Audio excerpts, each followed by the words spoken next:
I saw the thumbnail for a video on YouTube recently, and it was about a guy who was afraid to fight another man.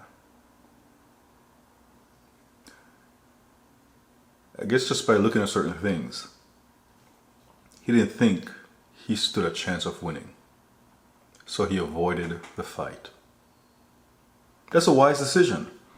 There's a proverb, an idiom: he who fights and runs away lives to fight another day. But something happened last night. And I'm like, who in their right mind is engaged in a battle or about to start a battle and then realize they're coming against the true and living God himself, and then they decide to double down and they're going to continue their fight? Oh my gosh, that is a death wish. Who in their right mind think they can double down or gang up on God and that is going to give them victory? Who in their right mind? There are persons out there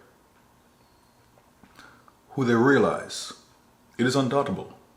They realize that they're fighting against God, but rather than relenting, they're digging in and they're continuing to fight. As I'm saying that, I was reminded of Jezebel in 1 Kings 19. Her husband Ahab told her the things Elijah had done, which was embarrassing to her, her prophets, and her gods. The things he had done on Mount Carmel. And even the stuff about rain coming down after a 3.5-year drought. But her, rather than saying, this is a hand of God, let me find out who this Yahweh is and let me serve him, she threatened Elijah's life. In a sense, doubling down, refusing to repent. So who in their right mind is either about to start a battle or in a battle realize that you're fighting against God, and rather than retreating, decide to double down? Even try to call in additional forces as if that's going to make a difference against the Almighty God. In Acts 5,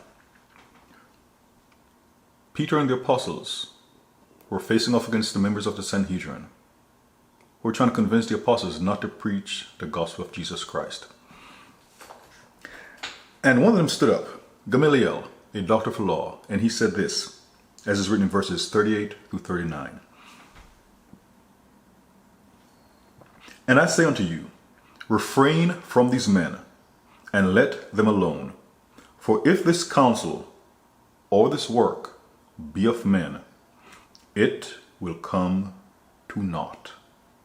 But if it be of God, ye cannot overthrow it, lest haply ye be found even to fight against God.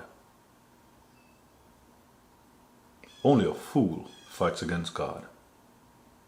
Only a fool fights against God. Now the members of the Sanhedrin, they had the men beaten, the apostles beaten, and thrown out. But they were warned, if their works were of men, it would fail. Likewise, if your works are not for true living God, they too will fail, especially when coming up against the works and the words of the true living God, because his words will not return unto him void, but will accomplish that which he's purposed. But again, some people, they come to a point, a juncture where it's clear they're fighting against God, but rather than giving up, they double down. They've been trying to increase what they're doing. And sometimes what they're doing is they're trying to hold on to something that God does not want them to have. And God may have commanded them to relinquish that which you're trying to hold on to. In Proverbs 19, verses 21, it states, there are many devices in a man's heart, nevertheless, the counsel of the Lord, that shall stand. So again, there are many devices in a man's heart, nevertheless, the counsel of the Lord, that shall stand. Other translation speaks about the many plans in a person's heart. But it's God's purpose that prevails. So trying something this way or that way, when it's coming against God, ultimately it is not going to work. But some people, and during Elisha's time, some found this out. Talking about God, oh, he's a God of the plains, a God of the mountains. It didn't matter how they launched their battle. No matter how they tried warring, they were not going to win against the true and living God. So here's an example. And it wraps two things into one regarding when it is clear about fighting against God and the actions to take. And for this, I'll go to 1 Samuel 5, and I'll read from verse 1 all the way to 1 Samuel 6, verse 9. And when the Philistines took the ark of God, the Philistines took the ark of God. Now they captured it in battle, so it seemed as if they won it fair and square. But also, it being the ark of God, it meant it belonged to God. The Philistines served a quote-unquote, a lowercase god, Dagon. So it seems as if they had the spoils of war and was justified for them to take it.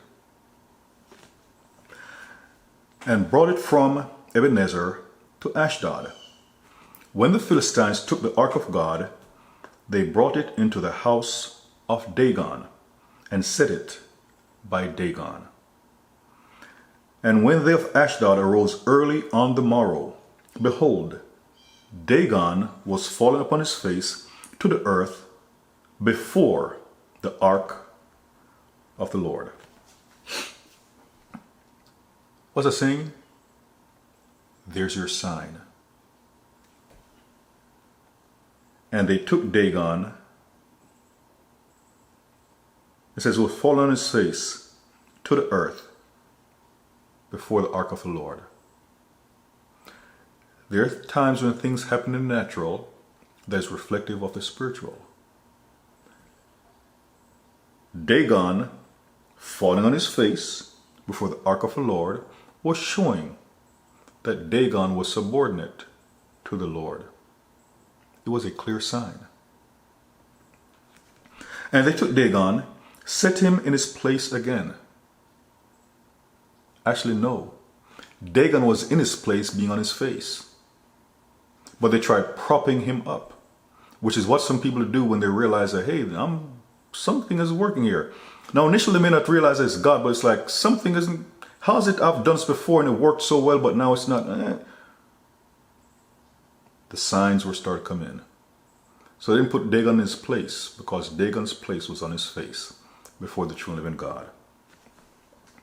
And when they arose early on the morning, behold, Dagon was fallen upon his face to the ground before the ark of the Lord, and the head of Dagon and both the palms of his hands were cut off upon the threshold.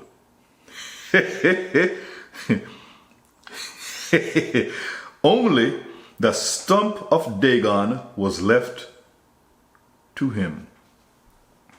So now Dagon had been reduced to a stump. Okay, Philistines, there's your sign.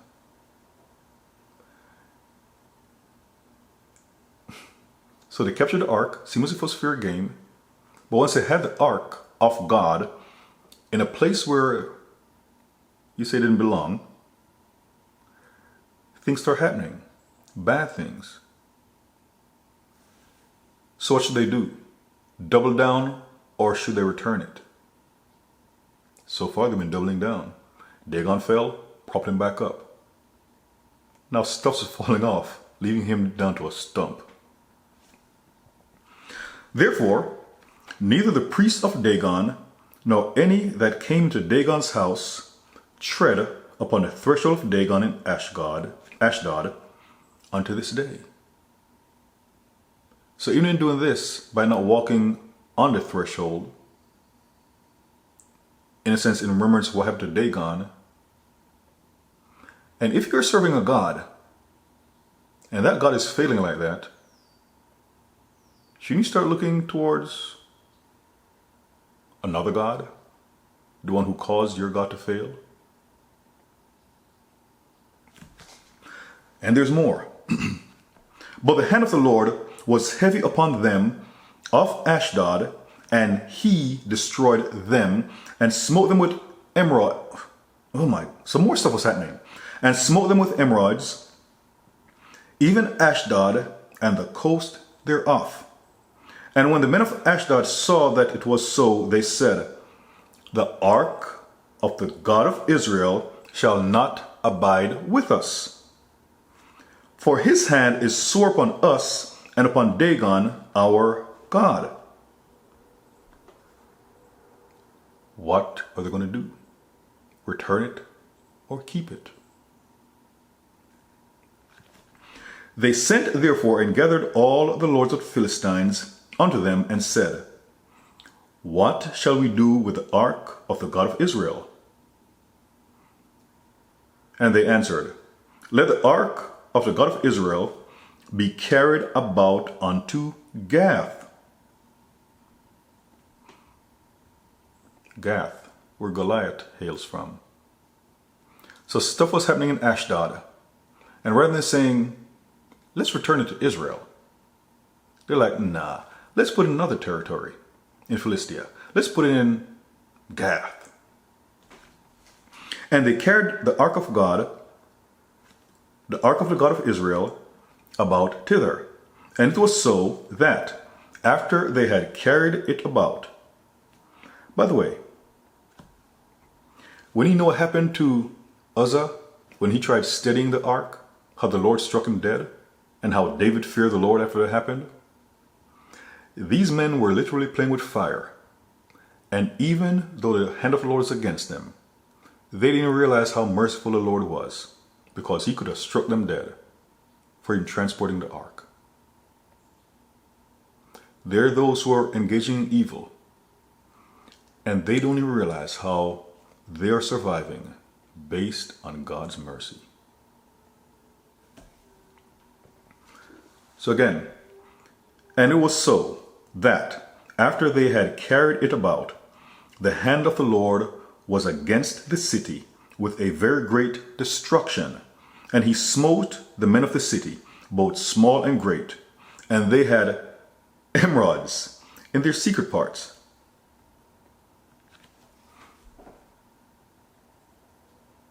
Have you ever had a hemorrhoid?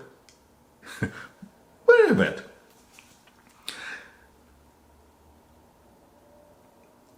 I tend to notice trends, and it could be little things. In Deuteronomy 19 verse 15, it speaks about let every matter be established by 2 or 3 witnesses. So when you have the same thing happening, it could be the Lord communicating. So if what happened in Ashdod happened in Gath, it means it wasn't a coincidence.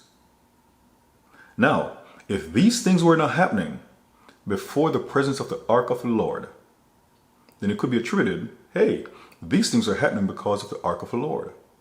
Maybe we should get rid of it. Maybe this seeming spoil of war is spoiling us instead, and we were better off without it. Or maybe we should submit to this God and kick Dagon to the curb. Well, let's see. Therefore, they sent the ark of God to Ekron. The Philistines had 5 lords. And here it is, the 3rd village. Oh boy. And it came to pass, as the ark of God came to Ekron, that the Ekronites cried out, saying, they have brought about the ark of the God of Israel to us, to slay us and our people. I pause. So this message is not only about doubling down, but also ganging up. Sometimes people gang up on the Lord. And others in the gang start saying, hey, I'm I was with you, but I don't think it's good for us to go any further. But those who are obsessed with the agenda will try to shut up or otherwise silence those who are trying to speak the truth, who are being voices of reason. The Ekronites, they heard what had happened in Ashdod, in Gath, and now you bring this upon us? The thought should be like, hey, return this to the Israelites. We don't want this. So they sent and gathered together all the lords of the Philistines and said, send away the ark of the God of Israel. Let it go again to his own place. Again, there's some trying to hold on to what the Lord may have even told them, let this go. But they're still holding on, doubling down, ganging up.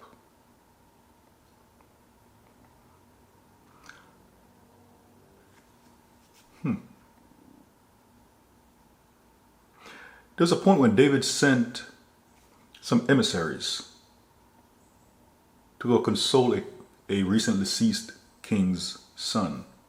But the king's son, the new king, some of his advisors told him that David was sending his men to spy out the land. And they embarrassed those emissaries, plucked out some of their beard, cut out the back of their garments, exposing their buttocks. But David told those men to stay in a certain area until their beards grew back. But there's going to be war. When the king found out, he hired others to help him fight. It was a bad move. So there's a message in this for those who are doubling down. But the ganging up, do not be someone who tries to come to the aid of another person or group who is under the Lord's judgment, or you will share in that judgment. So know who you're trying to help and who the person or group is fighting against or trying to fight against, because that's all a person can do when it comes to the Lord. They try to fight against him.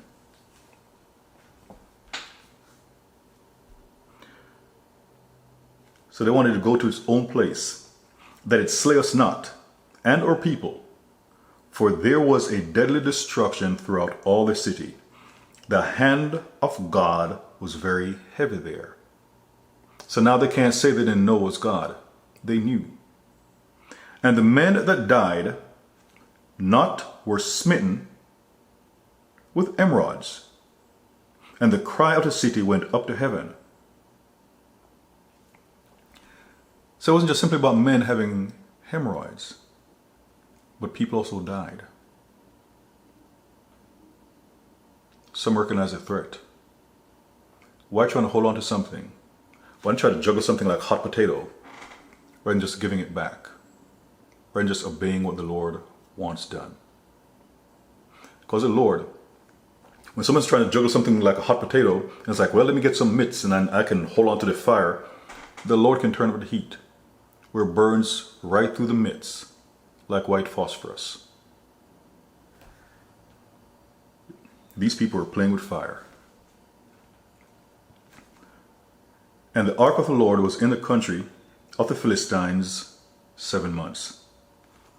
And the Philistines called for the priest and the diviners, saying, what shall we do to the ark of the Lord? Tell us wherewith we shall send it to his place. And they said, if ye send the ark of the God of Israel, send it not empty, but in any wise return him a trespass offering. Then ye shall be healed, and it shall be known to you why his hand is not removed from you. So the priest and the diviners were saying, return the ark to God. Return it to Israel. But don't return it empty-handed. You took something. You're going to pay a price for this. As I was reading it, I was reminded of Genesis 20. The Lord had told Abraham and Sarah that by this time next year he was going to bless him with the promised son, to call his name Isaac. King Abimelech of Gerar had taken Sarah into his harem ignorantly. He was interfering with the Lord's promise. The Lord spoke to the king in a dream, told him to turn the man's wife, or he is good as a dead man. Not only did the king wake up early in the morning, spoke with his counselors, returned Abraham's wife, he also made a financial restitution. And for those who are trying to hold on to what the Lord said to let go of, the longer you've been holding on, the greater the price you're going to pay.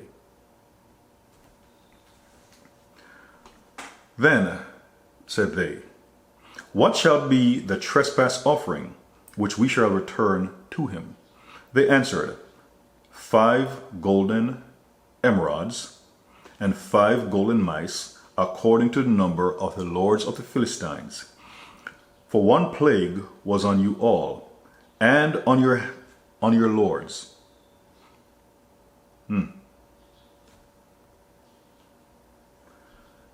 On your lords. Some people are going through things because they're submitted to someone, and that person is rebelling against God, and they have remained submitted to that person, and because of their submission to that person who's rebelling against God, they're also paying a price. Be careful about joining fools in their folly, because as is written, a company of fools shall be destroyed. So when you recognize that someone is fighting against God, you better distance yourself from the person, because you don't want to be fighting against God, like how Gamaliel warned the members of the Sanhedrin. Continuing, wherefore ye shall make images of your emerods and images of your mice that mar the land, and ye shall give glory unto the God of Israel. Peradventure he will lighten his hand from off you, and from off your gods, and from off your land. So it's clear they were fighting against God. But isn't something? The priests and the diviners spoke about God taking his hands off their God. It shows who's greater. Some have realized that they're fighting against one greater than them, one greater than the one they're serving, and yet they still want to fight. The Ekronites, they realized that what they're doing, they didn't want any parts of what those at Ashdod and Gath had experienced. Then this part right here is also key. Wherefore then do ye harden your hearts, as the Egyptians and Pharaoh hardened their hearts? See, the Lord had told the Pharaoh to let my children go, in part so that they'd be free to worship him. But the Pharaoh kept on refusing. And even the third plague, the plague of lice, his own men told him that this is the hand of God, but Pharaoh kept on hardening his heart. Eventually, the destruction came through Egypt, and the Egyptian army was destroyed at the Red Sea. They were told to let go, but they refused. So those who decide that you're going to double down when the Lord says let go, you want to double down, the Lord can double up on the beating that he's going to issue to you. The choice was yours. You want to be in a bed of suffering? The Lord can make a bed of suffering for you. And you will know when you get there that what you're suffering now, or what you suffered then, would be much less if you'd only relented sooner. Doubling down, ganging up, won't make one lick of difference, but it's going to make your life much worse. So again, wherefore then do ye harden your hearts, as the Egyptians and Pharaoh hardened their hearts, when he had wrought wrongfully among them? Did they not let the people go, and they departed. This has been quite a while since this happened in Egypt. But you see the example the Lord made out of the Egyptians, it persisted not only for decades, because by the time the Israelites went to Jericho, it had been 40 years. And the people of Jericho feared what the Lord did to Egyptians. But here it is, much longer than that. Even the people of Philistia, the Philistines, were speaking about what the Lord did to the Egyptians. See, when the Lord makes an example out of a person or a group, or he makes an example, and there's some who the example the Lord will make out of you is going to be of biblical proportions.